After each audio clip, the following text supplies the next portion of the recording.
بسم الله الرحمن الرحيم الحمد لله رب العالمين والصلاة والسلام على سيدنا وحبيبنا محمد وعلى آله وعلى أصحابه أجمعين ومن تبعهم بإحسان إلى يوم الدين أما بعد. Allah subhanahu wa ta'ala nous dit dans Surat al-Hujurat إنما المؤمنون إخوة فأصلحوا بين أخويكم واتقوا الله لعلكم ترحمون. Les croyants ne sont que des frères. Établissez la concorde entre vos frères et accomplissez la piété afin qu'on vous fasse miséricorde.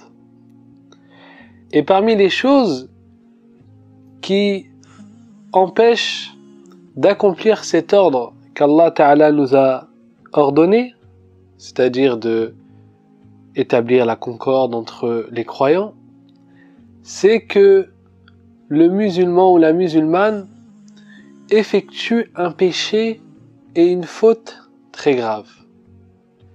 Une faute qui habitue le cœur et l'âme à être dans une forme d'injustice envers son frère ou sa sœur. Cette injustice et cette laideur du cœur, c'est su'adh-dhann. C'est le fait d'avoir une pensée négative, une pensée mal à l'encontre de ton frère et de ta sœur. Allah subhanahu wa ta'ala, il nous dit dans cette même sourate, Ya ayyuhalladhina amanu, ô vous qui avez cru, ijtanibu kathiran min adh-dhann, évitez de trop conjecturer. Inna ba'da adh-dhanni ithm, car certes, une partie des conjectures est certes un péché. ولا تجسسوا ولا يغتب بعضكم بعضا أيحب أحدكم أن يأكل لحم أخيه ميتا فكرهتموه واتقوا الله إن الله تواب رحيم. Et n'espionnez pas, et ne médisez pas les uns des autres, l'un de vous aimerait-il manger la chair de son frère mort? Vous en aurez horreur. Et accomplissez la piété, car Allah est grand accueillant au repentir et très miséricordieux. Donc toujours on observe que dans ce cheminement de la taqwa, de la piété, d'accomplir et de cheminer vers ce but ultime, il y a le fait de établir la concorde entre les croyants et les croyantes, et aussi délaisser ceux qui empêcheraient d'accomplir cette chose, c'est-à-dire su'adh-dhann, ce que Allah Ta'ala il a évoqué au début, le fait de s'écarter de la plupart de nos pensées. Car énormément de fois, on s'est rendu compte qu'on a pensé, on s'est dit lui purée il fait ça pour telle chose, et après on s'est rendu compte subhanallah qu'en réalité astaghfirullah, mais comment j'ai pu penser ça, regarde, en réalité ça avait rien à voir. Et souvent ça arrive. Et combien de fois alors on a pensé et on n'a jamais su la réalité, mais Allah Ta'ala il savait que c'était pour autre chose. Et le problème dans cela, dans le fait de penser du mal, ça fait quoi? Ça fait que si tu te trompes, tu as porté une injustice envers ton frère. Tu l'as accusé d'une chose et tu as pensé du mal de lui, alors qu'Allah subhanahu wa ta'ala, celui qui connaît les cœurs, savait que ce frère n'avait rien à voir avec ta pensée. Donc qu'est-ce que tu as gagné en pensant du mal de lui? Rien. Allah subhanahu wa ta'ala a-t-il chargé l'humain de penser du mal des gens? Allah subhanahu wa ta'ala t'a-t-il chargé de penser du mal d'autrui? Non. Alors pourquoi tu te charges d'un fardeau qu'Allah subhanahu wa ta'ala ne t'a pas demandé? Imagine-toi, tu penses du bien d'une personne, quand bien même il aurait fait un mal. Quand tu vois quelqu'un qui fait un mal, tu penses du bien. Il se peut que c'était réellement un bien. Donc, alhamdoulilah, t'as pensé du bien de lui, c'était réellement un bien. Et peut-être qu'il a fait du mal. Et toi, t'as pensé du bien. Mais, ça t'a pas nui, t'as pas pris de péché. T'as pensé du bien de lui. Inch'Allah, pour ton intention et ton adab, bi'idhnillah, qu'Allah Azza wa Jal te récompense. Mais par contre, si tu penses du mal, et que c'est faux, il a une raison ou une cause que Allah Ta'ala et lui sait, que toi tu sais pas, toi t'es limité, tu as vu l'apparence, t'as pensé du mal. Eh ben t'as pris un péché. Un péché parce que tu t'es avancé dans un ordre qu'Allah subhanahu wa ta'ala ne t'avait même pas demandé et dont tu n'avais pas science et tu as osé te prononcer avec ta nefs limitée, et ben telle sera la conséquence, c'est que Allah subhanahu wa ta'ala comptabilisera pour toi un péché grave.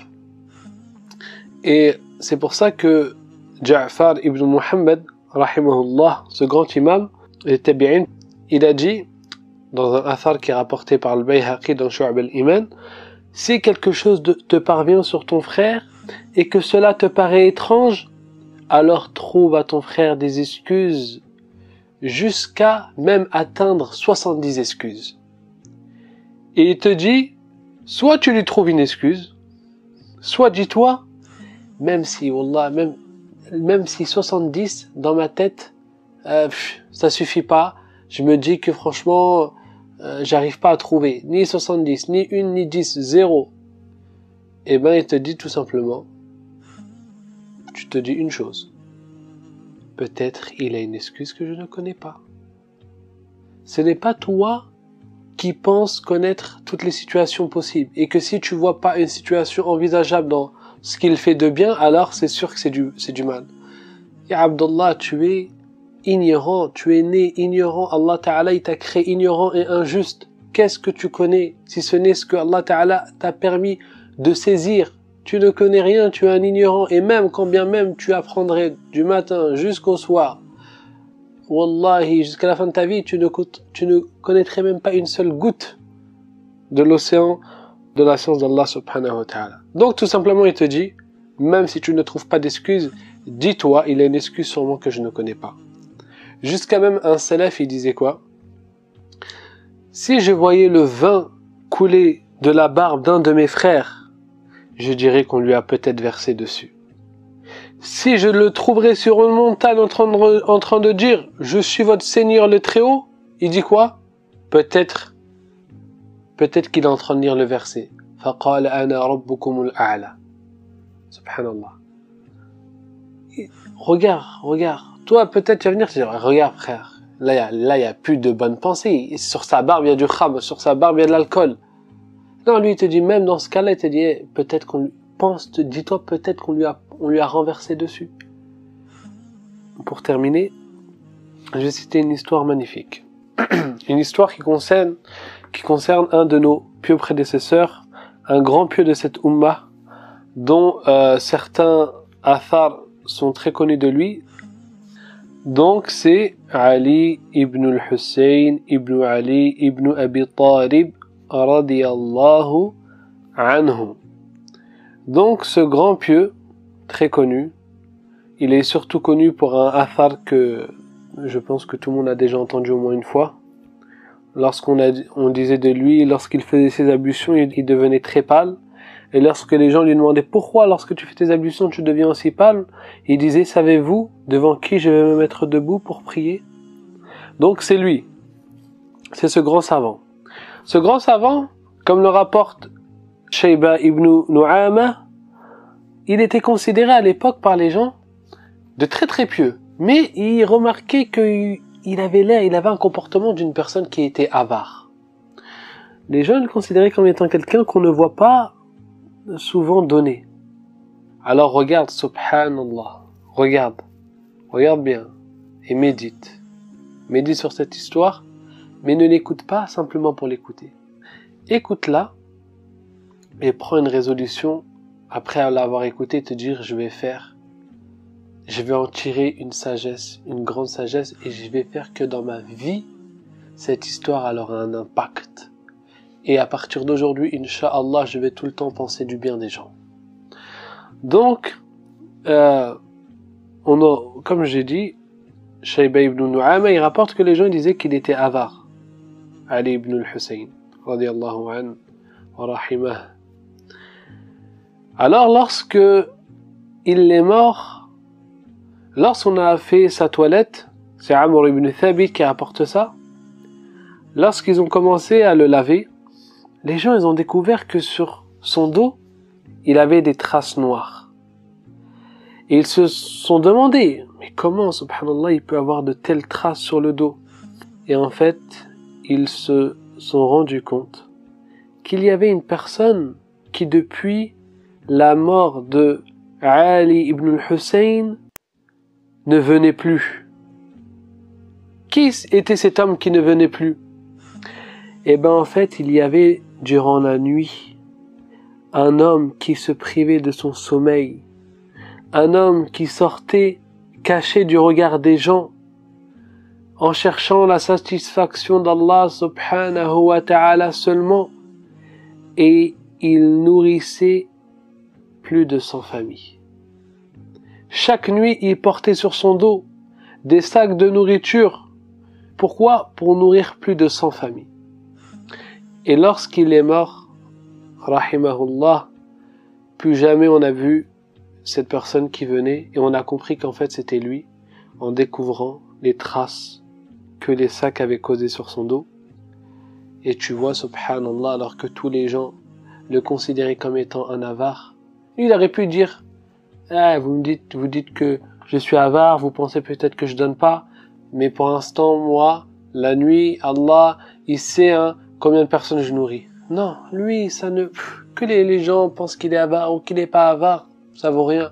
Lui, ce qui compte, c'est Allah. Il voyait simplement Allah Ta'ala et il cherchait simplement sa satisfaction.